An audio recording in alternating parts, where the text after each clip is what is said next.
Sí, sí, la verdad que bueno, ha sido un partidazo para el espectador.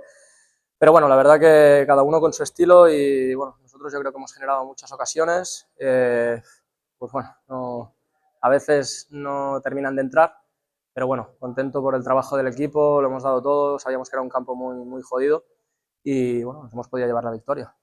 A ver, ahora mismo jodidos por cómo se da, ¿no? Porque te da un subidón en el 95 y conscientemente piensas que, bueno, que ya casi está y que hay que aguantar, pero bueno, luego te meten el golazo ese y jodidos, porque es como que te da un subidón. Pero bueno, hay que mirarlo bien y yo creo que es un punto bueno fuera de casa y ahora en casa con nuestra gente a seguir fuertes y a sumar de tres. Sí, a ver, eso al final siempre ayuda y siempre me gusta, pero estoy muy enfocado por el bien del grupo porque el premio es grande y nada, vamos a darlo todo estos partidos que quedan y ya por el objetivo.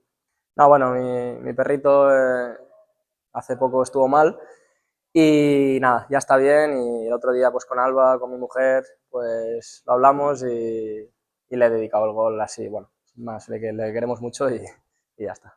Sí, sí, lo de la gente está siendo espectacular y nos ayudan mucho porque vienes aquí con este campo que apretaba tela y no te sientes solo, ¿no? Y ahora pues seguir en la línea que estamos en casa, a intentar sumar de tres, que lo vamos a hacer porque lo hemos hecho, siempre darlo todo y bueno, no hay otro camino que ese, juntos y ya está, para esta recta final hay que estar muy preparado porque va a ser jodido.